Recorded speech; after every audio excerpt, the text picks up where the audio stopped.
দেশৰ প্ৰধানমন্ত্ৰী কোন হ'ব? পুনৰবাৰ প্ৰধানমন্ত্ৰী নৰেন্দ্ৰ মোদীয়ে হ'বনে আন কোনোবা এই প্ৰধানমন্ত্ৰীৰ আসনত বহিব? কিন্তু এই প্ৰশ্নটোৱে এতিয়া সকলোৰে মাজত চৰ্চিত হৈ থকাৰ মাজতে গৃহমন্ত্ৰী অমিত শ্বাহে ইণ্ডিয়াক কটাক্ষ কৰিছে আৰু তাৰ সমান্তৰালভাৱে বিৰোধী দলে বিজেপিক গাদীচ্যুত কৰিবলৈ যো-জা চলাই থকা পৰিলক্ষিত হৈছে। গৃহমন্ত্ৰী অমিত শ্বাহে এই সকলো সন্দৰ্ভত বহুকেইটা মন্তব্য কৰিছে আৰু ভিন্নতা মন্তব্য কৰিছে। বিজেপিৰ সন্দৰ্ভত মন্তব্য কৰিছে, ইণ্ডিয়া মিত্ৰজোঁটৰ সন্দৰ্ভত মন্তব্য কৰিছে আৰু বিশেষকৈ ইণ্ডিয়াক পুনৰবাৰ কটাক্ষ কৰিছে গৃহমন্ত্ৰী অমিত শ্বাহে। এই মুহূৰ্তত ৰাজনৈতিক প্ৰেক্ষাপটৰ এটা অতিকে গুৰুত্বপূৰ্ণ খবৰ সবিস্তাৰে লৈ আহিব বিচাৰিছোঁ আপোনালোকৰ বাবে। প্ৰথমে আগবঢ়াইছোঁ ফুল প্লেট। আমি জনাইছোঁ কোন হ'ব দেশৰ পৰৱৰ্তী প্ৰধানমন্ত্ৰী। মোদীৰ পিছত কোন বহিব প্ৰধানমন্ত্ৰীৰ আসনত? পুনৰ নৰেন্দ্ৰ মোদী নে আন কোনোবা বহিব এই আসনত? আৰু বিৰোধীৰ মাজত যুদ্ধংদেহী তৎপৰতা দেখিবলৈ পোৱা গৈছে। বিজেপিক গাদীচ্যুত কৰাৰ যো-জা চলাইছে বিৰোধীয়ে আৰু প্ৰায়বোৰ দল একত্ৰিত হৈ গঠন কৰিছে ইণ্ডিয়া মিত্ৰজোঁট। কিন্তু অমিত শ্বাহে পুনৰবাৰ কটাক্ষ কৰিলে ইণ্ডিয়া মিত্ৰজোঁটক আৰু ইণ্ডিয়া মিত্ৰজোঁটক স্বাৰ্থপৰ আখ্যা দিলে দেশৰ গৃহমন্ত্ৰীগৰাকীয়ে। তেওঁ কৈছে যে নিজৰ পুত্ৰক মুখ্যমন্ত্ৰী বনাব বিচাৰে লালু যাদৱে আৰু লগতে নীতিশ কুমাৰে দেখিছে প্ৰধানমন্ত্ৰী হোৱাৰ সপোন, কিন্তু এতিয়াও খালী নাই মুখ্যমন্ত্ৰীৰ আসন আৰু পুনৰবাৰ প্ৰধানমন্ত্ৰী হ'ব নৰেন্দ্ৰ মোদী।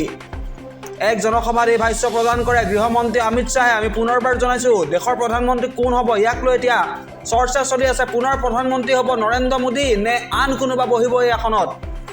আৰু বিৰোধী দলৰ মাজত তৎপৰতা দেখিবলৈ পোৱা গৈছে। বিজেপিক গাদীচ্যুত কৰাৰ যো-জা চলাইছে বিৰোধীয়ে। প্ৰায়বোৰ দল একত্ৰিত হৈ গঠন কৰিছে ইণ্ডিয়া মিত্ৰজোঁট, কিন্তু অমিত শ্বাহে পুনৰবাৰ কটাক্ষ কৰিলে ইণ্ডিয়া মিত্ৰজোঁটক আৰু ইণ্ডিয়া মিত্ৰজোঁটক স্বাৰ্থপৰ আখ্যা দিয়ে দেশৰ গৃহমন্ত্ৰী অমিত শ্বাহে কৈছে যে নিজৰ পুত্ৰক মুখ্যমন্ত্ৰী বনাবলৈ বিচাৰে লালু যাদৱে আৰু লগতে নীতিশ কুমাৰে দেখিছে প্ৰধানমন্ত্ৰী হোৱাৰ সপোন, কিন্তু এতিয়াও খালী নাই মুখ্যমন্ত্ৰীৰ আসন আৰু পুনৰবাৰ প্ৰধানমন্ত্ৰী হ'ব নৰেন্দ্ৰ মোদী। আৰু এক জনসভাত এই ভাষ্য প্ৰদান কৰে গৃহমন্ত্ৰী অমিত শ্বাহে। কি কৈছিল গৃহমন্ত্ৰী অমিত শ্বাহে? অমিত শ্বাহৰ ভাষ্য আপোনালোকলৈ আগবঢ়াব বিচাৰিছোঁ।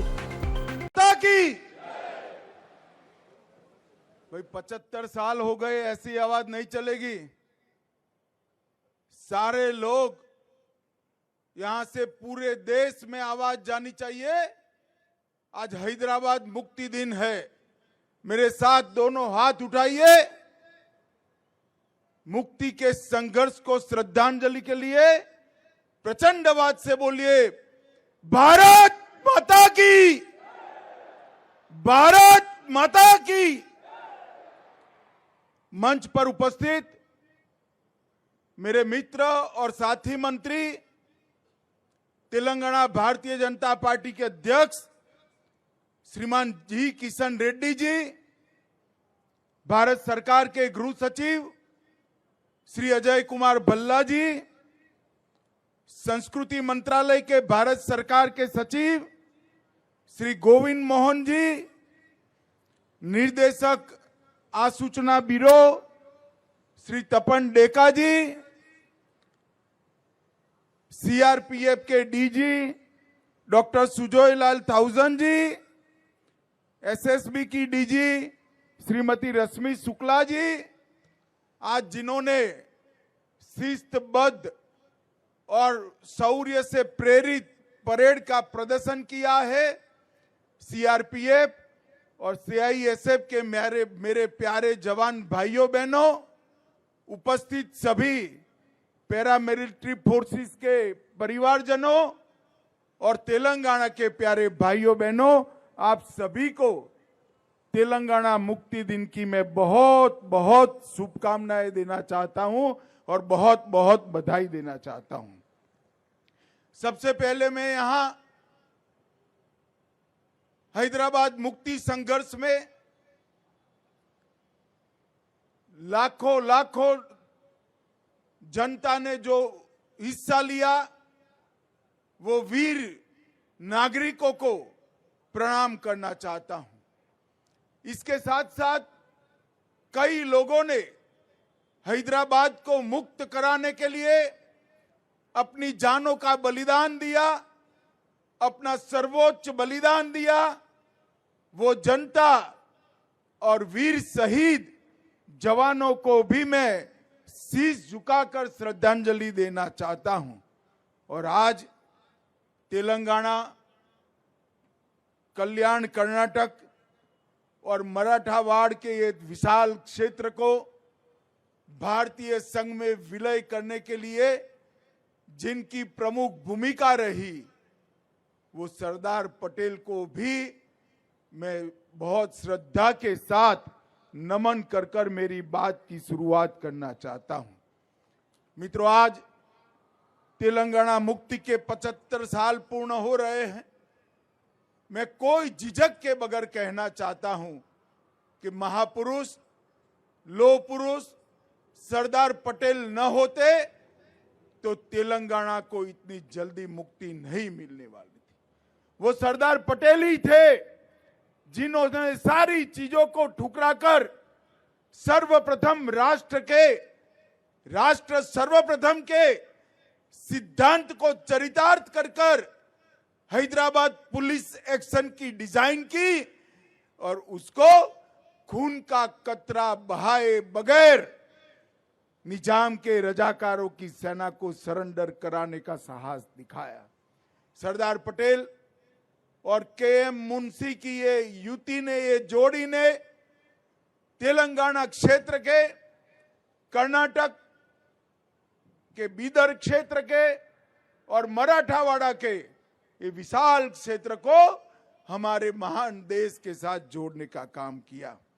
इसके साथ साथ तेलंगाना मुक्ति के लिए स्वामी रामतीर्थ, एस चेन्ना रेड्डी, नरसिम्हा राव, साईक बंदगी, के.वी. नरसिम्हा राव, विद्याधर गुरु, पंडित केशव कोरटकर और इसके साथ साथ अनाबेरी प्रभाकर राव, वद्दम येल्ला रेड्डी, रवि नारायण रेड्डी, बरुगुला रामकृष्ण राव, कलोजी नारायण राव, दिगंबर राव, वामन राव नाइक और श्री वाघमरे को भी मैं मन से श्रद्धांजलि देना चाहता हूं।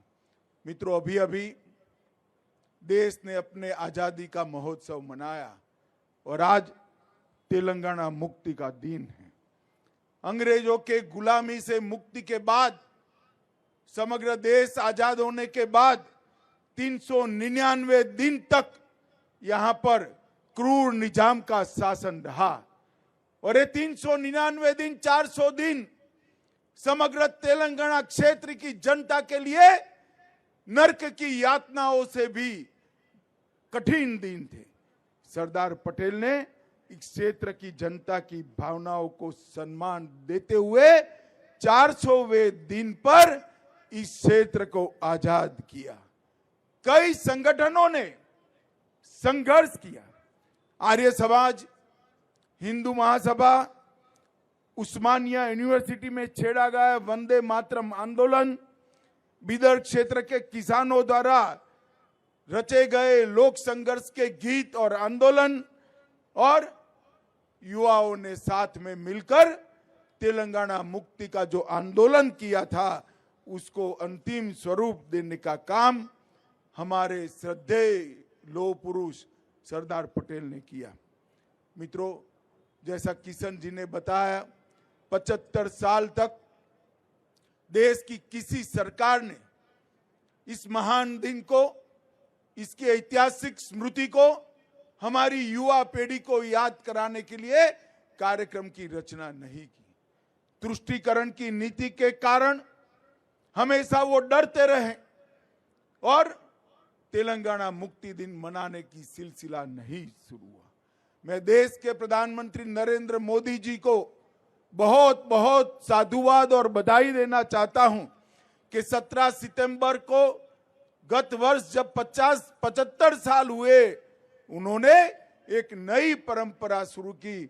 17 सितंबर को सांस्कृतिक मंत्रालय तेलंगाना विमोचन दिन मनाएगा और वो महान शहीदों को श्रद्धांजलि देकर हमारे नई पीढ़ी को ये संघर्ष की याद दिलाएगा। मित्रों, इसके पीछे हमारे 3 उद्देश्य हैं।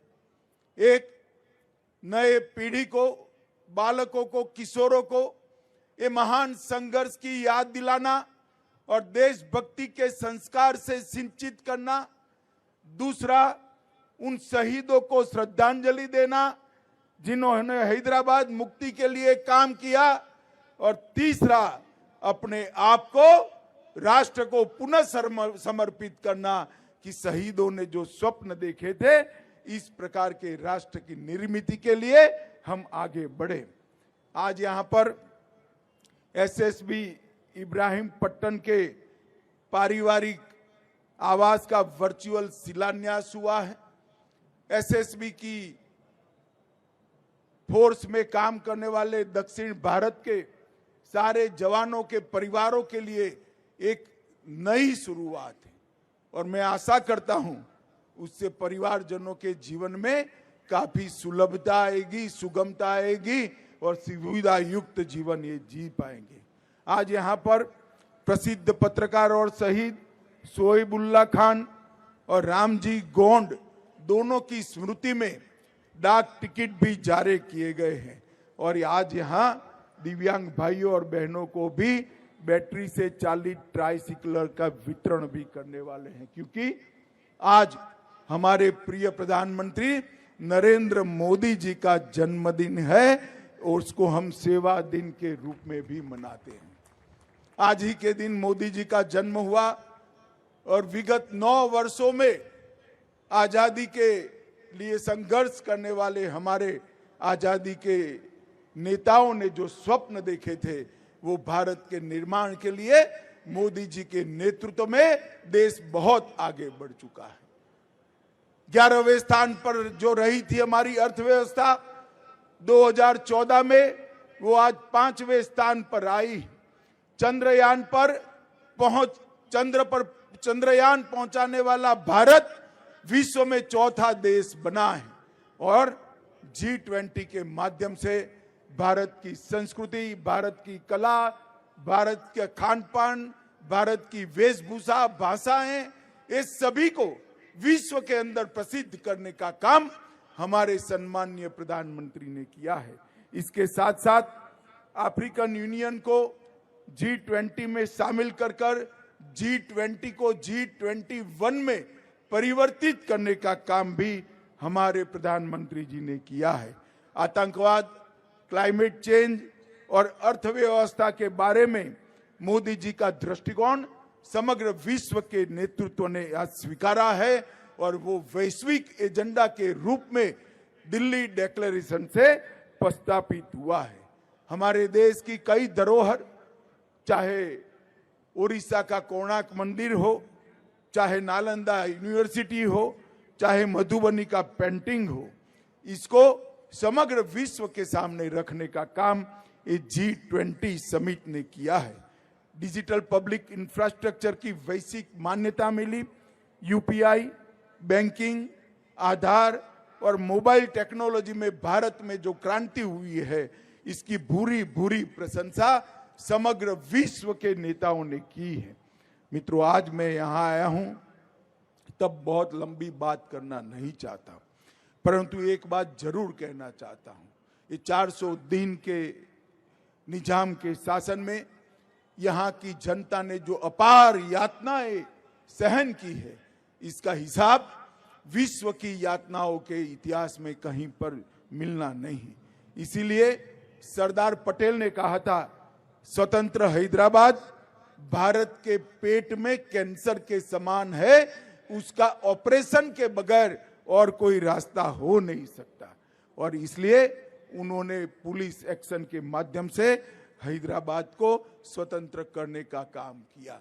बड़ी दुर्भाग्य की बात है, तेलंगाना की रचना के बाद भी तेलंगाना विमोचन दिन मनाने में वोट बैंक की पॉलिटिक्स के कारण ये पार्टियां जो संकोच कर रही है, मैं उनको कहना चाहता हूं, जो अपने देश के इतिहास से मुंह मोड़ लेते हैं, देश की जनता उनसे मुंह मोड़ लेती है। हमारे देश के इतिहास पर गौरव कर हमारे शहीदों के शहादत पर गौरव कर स्वतंत्र संग्राम के इतिहास पर गौरव कर ही हम इस देश और हैदराबाद को, तेलंगाना को आगे बढ़ा सकते हैं। और यहां पर जिस प्रकार से निजाम के क्रूर शासन ने कई फरमान दिए थे, माफूसा और गैर माफूसा का भेद खड़ा किया था, उससे मुक्ति सरदार पटेल ने दिलाई थी। कई ऐसी घटनाएं हैं जिसके जिक्र से भी आज रोंगटे खड़े हो जाते हैं। मैं एक ही का उल्लेख करना चाहूंगा। परक्कल्ला तेलंगाना 2 सितंबर 1947, 1500 से ज्यादा लोग भारतीय तिरंगा फहराने के लिए परक्कल्ला कस्बे में एकत्रित हुए। निजाम की रजाकार फौज ने जनरल डायर की तरह गोलियां चलाने का आदेश किया। 150 लोग घायल हुए, कई लोग मारे गए। ऐसा निर्मम हत्याकांड मराठावाड़ा के परभणी के गुंडा गांव में भी हुआ और बीदर के पास घोरटा में भी हुआ। इस सभी से मुक्ति दिलाने का काम सरदार पटेल ने किया। के.एम. मुंशी और सरदार पटेल, ये 2 देशभक्त नेताओं ने हैदराबाद मुक्ति का डिजाइन किया और उसको अंत तक लागू किया।